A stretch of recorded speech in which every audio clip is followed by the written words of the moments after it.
नमस्कार विद्यार्थी जी, क्या हाल चाल है।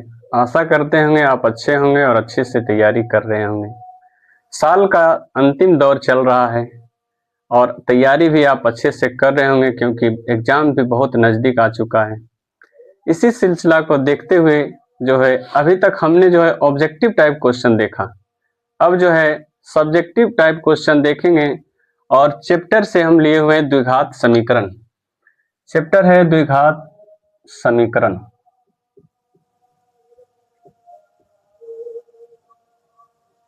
इसमें जो है 3 टाइप से क्वेश्चन पूछा जाता है। एक हो गया ऑब्जेक्टिव टाइप, एक हो गया शॉर्ट में और एक हो गया और उससे लॉन्ग पूछा जाता है। इस चैप्टर से लगभग 15 से 20 क्वेश्चन रहता है।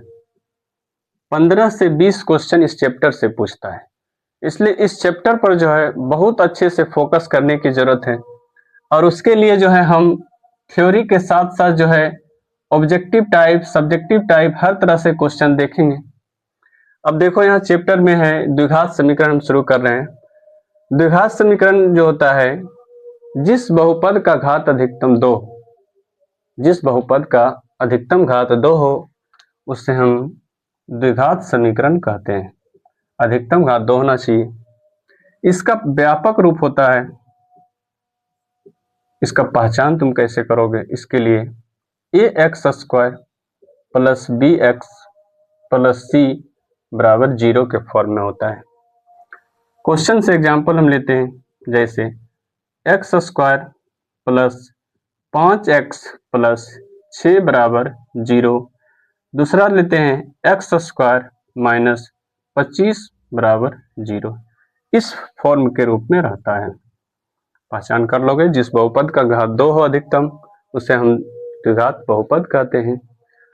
टाइप देखते हैं तो द्विघात समीकरण 2 प्रकार के होते हैं। द्विघात समीकरण 2 प्रकार के होते हैं। पहला होता है शुद्ध द्विघात समीकरण।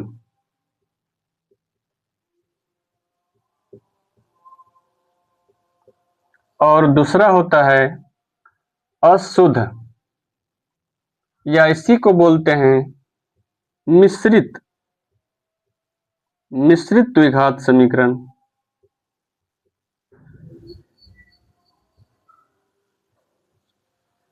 अब जो है बारी बारी से इसका टाइप देखते हैं। ये आगे चल करके 2 भागों में बट जाता है। आगे चल करके 2 भागों में बट जाता है। मेरे पास बोर्ड बहुत छोटा है और इसी का हम प्रयोग करके बना रहे हैं, इसलिए जो है मिटाना पड़ता है और लिखना पड़ता है। बड़ा रहता तो एक ही बार लिख देते, अगर डिजिटल रहता तो उसको भी लिख देते। ठीक है, पहला कंडीशन देखते हैं शुद्ध वाले में। तो ये 2 भाग में बट जाता है। शुद्ध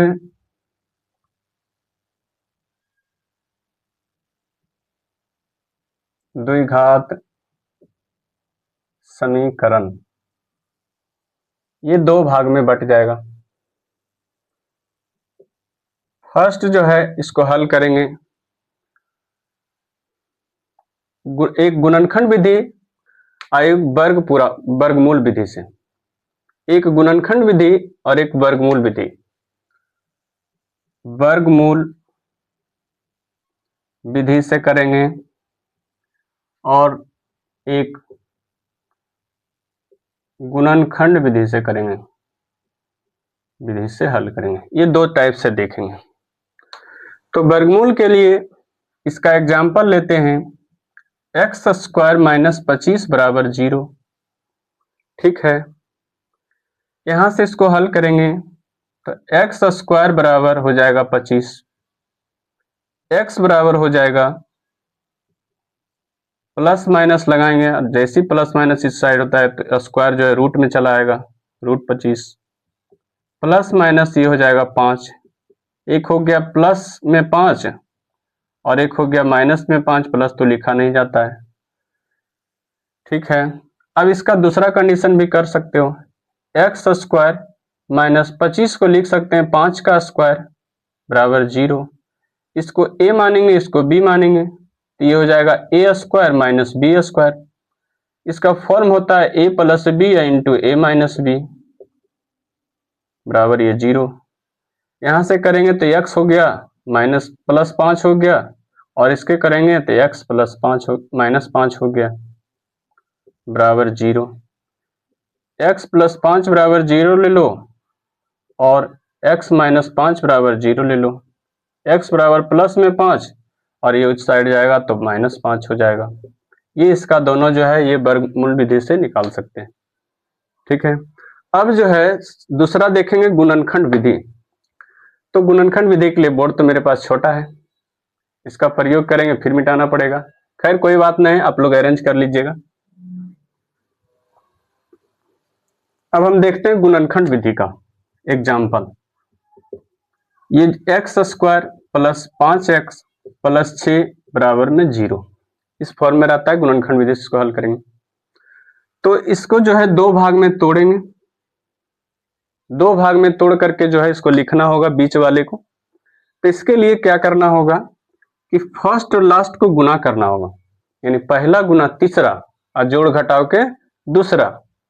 ठीक है, पहला गुना तीसरा करेंगे 6 गुना एक्स स्क्वायर यानी 6x स्क्वायर, कितने 6x स्क्वायर, 6x स्क्वायर। दो टर्म में इसको तोड़ देना है। ठीक है, 2 से लगाते हैं 3 दूनी 6, स्क्वायर है, एक x यहाँ दे देंगे, एक x यहाँ दे देंगे, दो भाग में टूट गया। जोड़ना और तोड़ना इस प्रकार है ताकि जो है जोड़ने पर हमको आ जाना ही चाहिए 5x और गुना करने पर आ जाना चाहिए 6। ठीक है, अब आगे एक 2x लेंगे, एक 3x ले लेंगे। अब इसको हम हल करते हैं। X square plus 2x plus 3x plus 6 बराबर में 0। यहां से जो मिलेगा उसको कॉमन कर लेना है।